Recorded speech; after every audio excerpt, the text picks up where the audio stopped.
Friends, ఇవాళ మనం science గురించి నేర్చుకోబోతున్నాం. లెసన్ 1 మెథడాలజీ నుంచి. ఆల్రెడీ సైన్స్ గురించి మనం లాటిన్ వర్డ్లో సైన్షియా అంటే నాలెడ్జ్ అని, సైన్స్ అనేది ప్రోడక్ట్ అండ్ ఉత్పత్తుల గురించి అని, విజ్ఞాన శాస్త్రం అంటే భౌతిక శాస్త్రం, వృక్షశాస్త్రం, జంతుశాస్త్రం అని కూడా నేర్చుకోవడం జరిగింది. సో తర్వాత వచ్చేసి మనకి ఈ విజ్ఞాన శాస్త్రంలో ఏముంటుంది అని అంటే, మనకి యాక్చువల్గా ఏదైనా సరే థియరిటికల్గా నిరూపించబడితేనే దాన్ని విజ్ఞాన శాస్త్రం అంటారు. అలాగే మనకి ఒక కృత్యం ఇక్కడ ఉంది, నీటిలో విత్తనాలు మునుగుతాయా లేదా అనేది మనకి ఇది ఒకటి వచ్చేసి కృత్యం ఇచ్చిండు మనకి. ఇలా మునుగుతాయా లేదా అనే ప్రకారం మనకి ఏం చేయాలంటే, ఫస్ట్ విత్తనాలని తీసుకొని పరిశీలించిన తర్వాత ఆ విత్తనాలని మనం ప్రశ్నించుకుంటాం, మనలో మనం ప్రశ్నించుకుంటాం విత్తనాలు మునుగుతాయా లేదా అనేది. తర్వాత మనకి ఒక పరికల్పన చేస్తాం అని అంటే, కొందరు మునుగుతాయని కొందరు మునుగవని ఒక పరికల్పన చేస్తారు. అలా తర్వాత మనం ప్రయోగం చేస్తాం, అంటే విత్తనాలు మునుగుతాయని ఒక ప్రయోగం చేస్తాము. తర్వాత వచ్చేసి మనం ప్రయోగం చేసిన తర్వాత మనం నిర్ధారణ చేస్తాం, అంటే ఒకవేళ మునిగితే ఎందుకు మునిగాయని, ఒకవేళ మునగకపోతే ఎందుకు మునగలేదని ఇక్కడ ప్రయోగం చేస్తాము. ఇందులో వచ్చేసి మనకి ఫస్ట్ వచ్చేసి పరిశీలన చేస్తాము, తర్వాత ప్రశ్నించుకుంటాము, తర్వాత వచ్చేసి పరికల్పన చేస్తాము, తర్వాత వచ్చేసి ప్రయోగం చేస్తాము, తర్వాత వచ్చేసి నిర్ధారణ చేస్తాము. ఏ విషయమైనా సరే సైన్స్ అనేది గుడ్డిగా నమ్మదు. ఇది ఒకటి మాత్రం గుర్తుంచుకోండి, ఏదైనా థియరిటికల్గా ప్రూవ్ కావాల్సింది, దాన్ని హేతుబద్ధ ఆలోచన అని అంటారు. తర్వాత మనకు వచ్చేసి మనకి ప్రోడక్ట్ అండ్ ప్రాసెస్ అని చెప్పుకోవచ్చు. సైన్స్ అంటే ప్రక్రియ మరియు ఉత్పత్తినే మనకి సైన్స్ అంటారు అని చెప్పుకోవచ్చు. ఇందులో శాస్త్రీయ ప్రక్రియ నైపుణ్యాలని ఒకటి ఉంటుంది. అంటే ఏదైనా సరే సైంటిఫిక్గా మనం ఆలోచించడానికి ఈ పద్ధతులు అనేటివి ఉపయోగపడతాయి. పరిశీలన చేయడం, ప్రశ్నించుకోవడం, పరికల్పన చేయడం, ప్రయోగం చేయడం, నిర్ధారించుకోవడం, వర్గీకరించడం, సమూహాలు తయారు చేయడం మరియు భావ వ్యక్తీకరణ.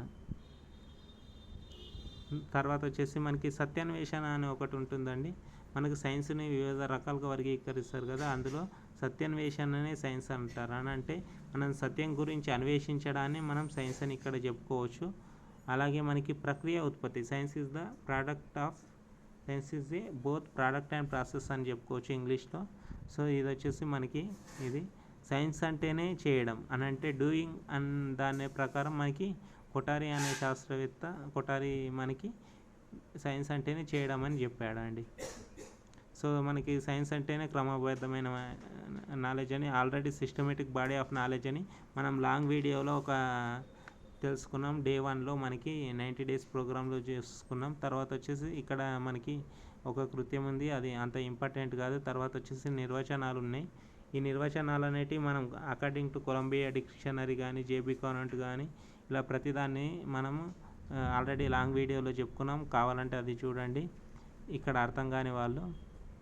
తర్వాత వచ్చేసి మనకి జేమ్స్ బి కానెంట్ అనే శాస్త్రవేత్త పరస్పర సంబంధాలనే మనకి ఈ సైన్స్గా చెప్పాడు.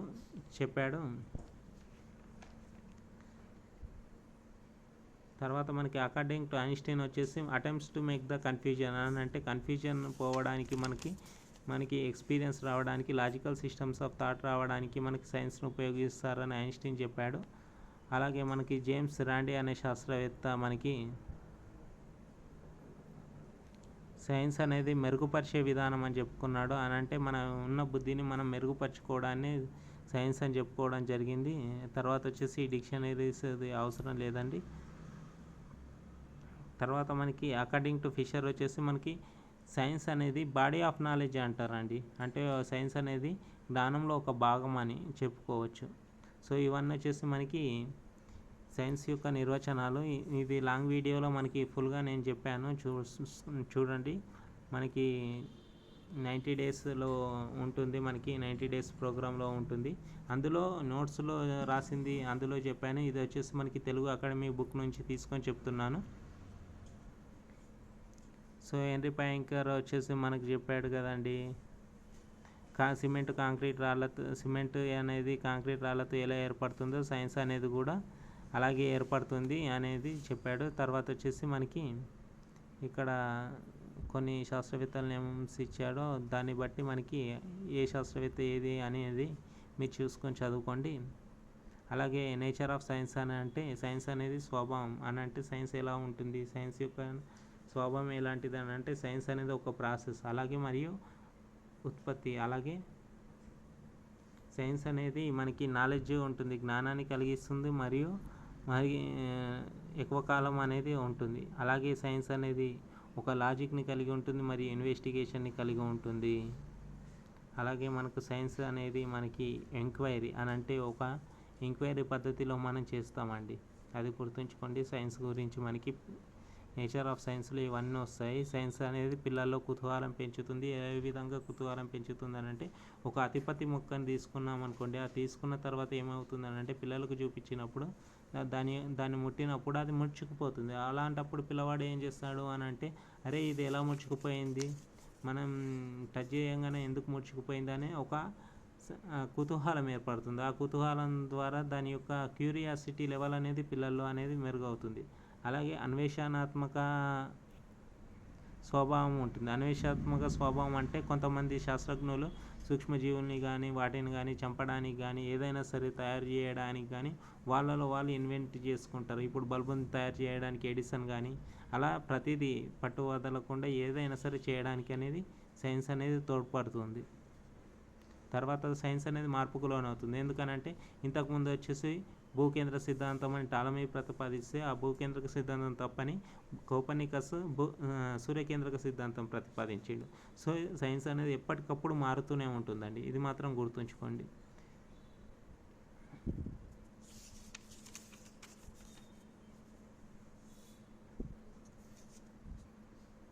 తర్వాత మనకి విజ్ఞాన శాస్త్రం ఎన్సైక్లోపీడియా, ఇది మనకి అంతగా అవసరం లేదు. సైన్స్ గురించి లూయిస్ ప్యాస్చర్ ఏం చేశారు, మనకి జర్మ్ ప్లాజం ఆఫ్ రీజన్ అనే ఒక గ్రంథం రాశారు అని చెప్పారు ఇక్కడ. తర్వాత మనకి సమస్యల్ని పరిష్కరించే స్వభావం కలిగి ఉంటుందని ఇక్కడ కూడా చెప్పారు. తర్వాత మనకి ముఖ్యమైన అంశాల్లోకి వస్తే మనకి సైన్స్కి వచ్చేసి మనకి అన్వేషకుడై ఉండాలి, సైన్స్ నేర్చుకునేవాడు అన్వేషకుడై ఉండాలి. అలాగే సైన్స్ నేర్చుకునే అతనికి పట్టు విడవకుండా ఉండాలి. ఎందుకనంటే ఒక అటెంప్ట్ ఫెయిల్ అయిందని దాన్ని వదిలేయకుండా క్యూరియాసిటీ అండ్ దాన్ని సాధించాలనే లక్ష్యం కలిగి ఉండాలి. అలాంటి వాళ్ళు మాత్రమే సైంటిస్టుగాను గ్యారంటీగా అవుతారు. అలాగే మనకి హేతువాద ఆలోచన అంటే ఏదన్నా చెప్తే దాన్ని ఈజీగా నమ్మకుండా ఎందుకు జరిగింది, ఎలా జరిగింది, నేను నమ్మను, అలాంటి క్యారెక్టర్స్ అనేటివి కలిగి ఉంటాయి. ఇలాంటి ఛానల్ కోసం మన ఛానల్ని సబ్స్క్రైబ్ చేయండి, లాంగ్ వీడియోస్ కూడా చూడండి. Hi friends, welcome to our channel DSC 123. శాస్త్రీయ పద్ధతిలో మనకి వచ్చేసి మనకి స్టేట్ నుంచి ఎన్సీఎఫ్ 2005 నుంచి మనకి శాస్త్రీయ పద్ధతిలో బోధన ఎలా జరగాలనేది ఇక్కడ చూద్దాం. తర్వాత వచ్చేసి మనకి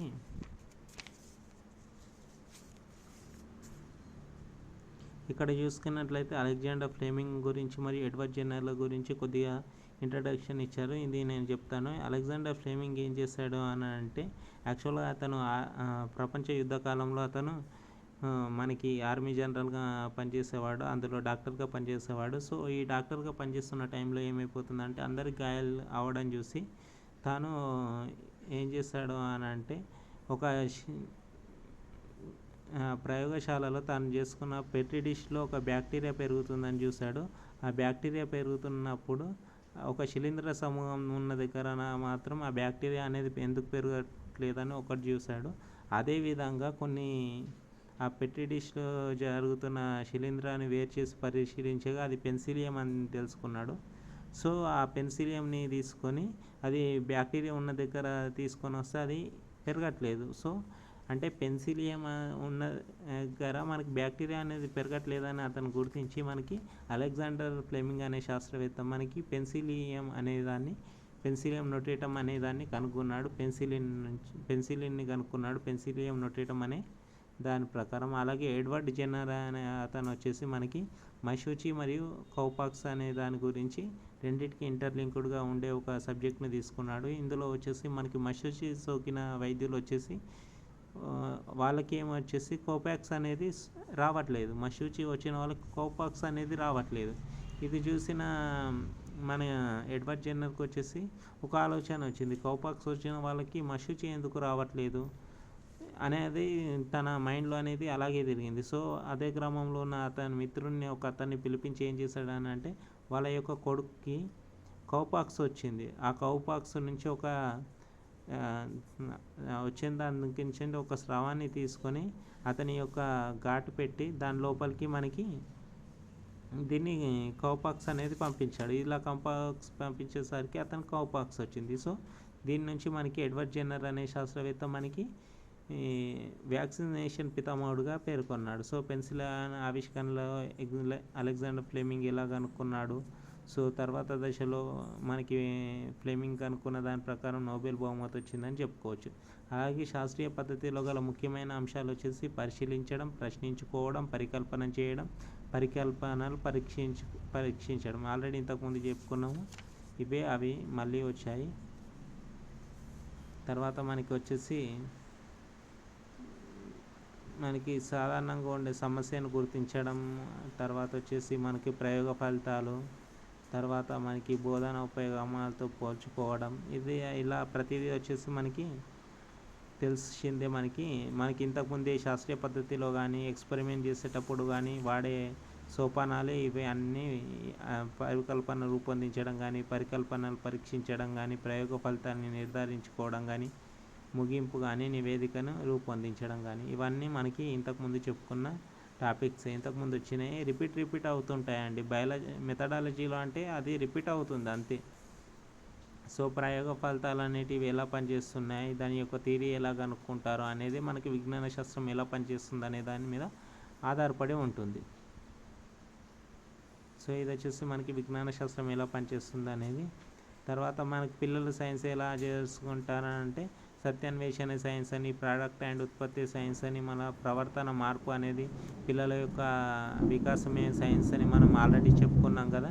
సో కుతూహలమైన పిల్లలు ఉంటారు. సో ఆ కుతూహలమైన పిల్లలు క్యూరియాసిటీ కలిగి ఉండి, మళ్ళీ ఇన్వెంటరీ అంటే అన్వేషణాత్మక గుణం కలిగి ఉండి పిల్లలు అనేటి మనం అలాంటి నేర్పుతూ ఉండాలి పిల్లలకి ఎప్పుడు. తర్వాత అభ్యాసనానికి మూలం వచ్చేసి అనుభవాలు. అంటే తమ చుట్టూ ఉన్న ఏవైనా చూసి పిల్లలు అనే వాళ్ళు నేర్చుకుంటూ ఉంటారు. సో మనకి జ్ఞానాత్మక రంగంలో మనకి అవగాహన అనేది కూడా ఉంటుంది.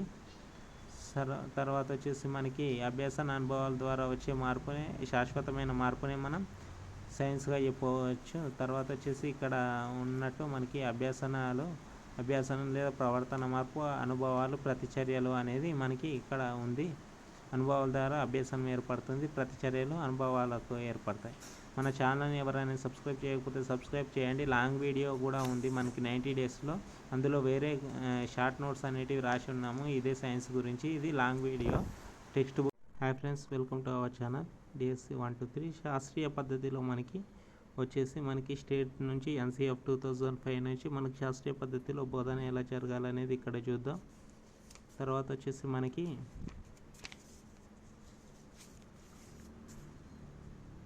ఇక్కడ చూసుకున్నట్లయితే అలెగ్జాండర్ ఫ్లెమింగ్ గురించి మరియు ఎడ్వర్డ్ జెన్నర్ల గురించి కొద్దిగా ఇంట్రడక్షన్ ఇచ్చారు. ఇది నేను చెప్తాను. అలెగ్జాండర్ ఫ్లెమింగ్ ఏం చేశాడు అని అంటే, యాక్చువల్గా అతను ప్రపంచ యుద్ధ కాలంలో అతను మనకి ఆర్మీ జనరల్గా పనిచేసేవాడు, అందులో డాక్టర్గా పనిచేసేవాడు. సో ఈ డాక్టర్గా పనిచేస్తున్న టైంలో ఏమైపోతుందంటే అందరికి గాయాలు అవ్వడం చూసి తాను ఏం చేశాడు అని అంటే ఒక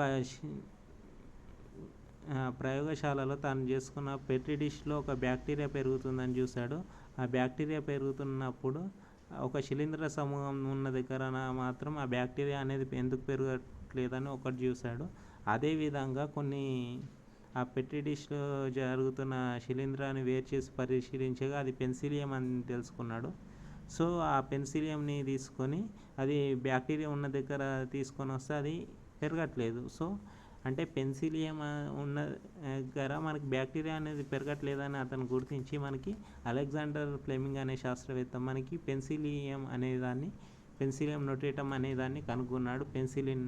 పెన్సిలిన్ని కనుక్కున్నాడు, పెన్సిలియం నొటేటం అనే దాని ప్రకారం. అలాగే ఎడ్వర్డ్ జెన్నర్ అనే అతను వచ్చేసి మనకి మశూచి మరియు కౌపాక్స్ అనే దాని గురించి రెండింటికి ఇంటర్లింక్డ్గా ఉండే ఒక సబ్జెక్ట్ని తీసుకున్నాడు. ఇందులో వచ్చేసి మనకి మశూచి సోకిన వైద్యులు వచ్చేసి వాళ్ళకి ఏమొచ్చేసి కౌపాక్స్ అనేది రావట్లేదు, మశూచి వచ్చిన వాళ్ళకి కౌపాక్స్ అనేది రావట్లేదు. ఇది చూసిన మన ఎడ్వర్డ్ జెన్నర్కి వచ్చేసి ఒక ఆలోచన వచ్చింది, కౌపాక్స్ వచ్చిన వాళ్ళకి మశూచి ఎందుకు రావట్లేదు అనేది తన మైండ్లో అనేది అలాగే తిరిగింది. సో అదే గ్రామంలో ఉన్న అతని మిత్రుడిని ఒక అతన్ని పిలిపించి ఏం చేశాడని అంటే వాళ్ళ యొక్క కొడుక్కి కౌపాక్స్ వచ్చింది. ఆ కౌపాక్స్ నుంచి వచ్చిన దాని నుంచి ఒక స్రవాన్ని తీసుకొని అతని యొక్క ఘాటు పెట్టి దాని లోపలికి మనకి దీన్ని కౌపాక్స్ అనేది పంపించాడు. ఇలా కౌపాక్స్ పంపించేసరికి అతను కౌపాక్స్ వచ్చింది. సో దీని నుంచి మనకి ఎడ్వర్డ్ జెన్నర్ అనే శాస్త్రవేత్త మనకి వ్యాక్సినేషన్ పితామహుడుగా పేర్కొన్నాడు. సో పెన్సిలిన్ ఆవిష్కరణలో అలెగ్జాండర్ ఫ్లెమింగ్ ఎలా కనుక్కున్నాడు, సో తర్వాత దశలో మనకి ఫ్లెమింగ్ కనుక్కున్న దాని ప్రకారం నోబెల్ బహుమతి వచ్చిందని చెప్పుకోవచ్చు. అలాగే శాస్త్రీయ పద్ధతిలో గల ముఖ్యమైన అంశాలు వచ్చేసి పరిశీలించడం, ప్రశ్నించుకోవడం, పరికల్పన చేయడం, పరికల్పనలు పరీక్షించడం. ఆల్రెడీ ఇంతకుముందు చెప్పుకున్నాము, ఇవే అవి మళ్ళీ వచ్చాయి. తర్వాత మనకి వచ్చేసి మనకి సాధారణంగా ఉండే సమస్యను గుర్తించడం, తర్వాత వచ్చేసి మనకి ప్రయోగ ఫలితాలు, తర్వాత మనకి బోధన ఉపయోగమాలతో పోల్చుకోవడం, ఇది ఇలా ప్రతిదీ వచ్చేసి మనకి తెలిసిందే. మనకి ఇంతకుముందే శాస్త్రీయ పద్ధతిలో కానీ ఎక్స్పెరిమెంట్ చేసేటప్పుడు కానీ వాడే సోపానాలే ఇవి అన్నీ. పరికల్పన రూపొందించడం కానీ, పరికల్పనలు పరీక్షించడం కానీ, ప్రయోగ ఫలితాన్ని నిర్ధారించుకోవడం కానీ, ముగింపు కానీ, నివేదికను రూపొందించడం కానీ, ఇవన్నీ మనకి ఇంతకుముందు చెప్పుకున్న టాపిక్స్. ఇంతకుముందు వచ్చినాయి, రిపీట్ అవుతుంటాయండి. మెథడాలజీలో అంటే అది రిపీట్ అవుతుంది అంతే. సో ప్రయోగ ఫలితాలు అనేటివి ఎలా పనిచేస్తున్నాయి, దాని యొక్క థియరీ ఎలా కనుక్కుంటారు అనేది మనకి విజ్ఞాన శాస్త్రం ఎలా పనిచేస్తుంది అనే దాని మీద ఆధారపడి ఉంటుంది. సో ఇది వచ్చేసి మనకి విజ్ఞాన శాస్త్రం ఎలా పనిచేస్తుంది అనేది. తర్వాత మనకి పిల్లలు సైన్స్ ఎలా చేసుకుంటారంటే సత్యాన్వేషణ సైన్స్ అని, ప్రోడక్ట్ అండ్ ఉత్పత్తి సైన్స్ అని, మన ప్రవర్తన మార్పు అనేది పిల్లల యొక్క వికాసమే సైన్స్ అని మనం ఆల్రెడీ చెప్పుకున్నాం కదా. సో కుతూహలమైన పిల్లలు ఉంటారు. సో ఆ కుతూహలమైన పిల్లలు క్యూరియాసిటీ కలిగి ఉండి, మళ్ళీ ఇన్వెంటరీ అంటే అన్వేషణాత్మక గుణం కలిగి ఉండి పిల్లలు అనేటి మనం అలాంటి నేర్పుతూ ఉండాలి పిల్లలకి ఎప్పుడు. తర్వాత అభ్యాసనానికి మూలం వచ్చేసి అనుభవాలు. అంటే తమ చుట్టూ ఉన్న ఏవైనా చూసి పిల్లలు అనే వాళ్ళు నేర్చుకుంటూ ఉంటారు. సో మనకి జ్ఞానాత్మక రంగంలో మనకి అవగాహన అనేది కూడా ఉంటుంది. తర్వాత వచ్చేసి మనకి అభ్యాసన అనుభవాల ద్వారా వచ్చే మార్పునే, శాశ్వతమైన మార్పునే మనం సైన్స్గా చెప్పుకోవచ్చు. తర్వాత వచ్చేసి ఇక్కడ ఉన్నట్టు మనకి అభ్యాసనం లేదా ప్రవర్తన మార్పు, అనుభవాలు, ప్రతిచర్యలు అనేది మనకి ఇక్కడ ఉంది. అనుభవాల ద్వారా అభ్యాసం ఏర్పడుతుంది, ప్రతిచర్యలు అనుభవాలకు ఏర్పడతాయి. మన ఛానల్ని ఎవరైనా సబ్స్క్రైబ్ చేయకపోతే సబ్స్క్రైబ్ చేయండి. లాంగ్ వీడియో కూడా ఉంది మనకి 90 డేస్లో. అందులో వేరే షార్ట్ నోట్స్ అనేటివి రాసి ఉన్నాము ఇదే సైన్స్ గురించి. ఇది లాంగ్ వీడియో టెక్స్ట్ బుక్.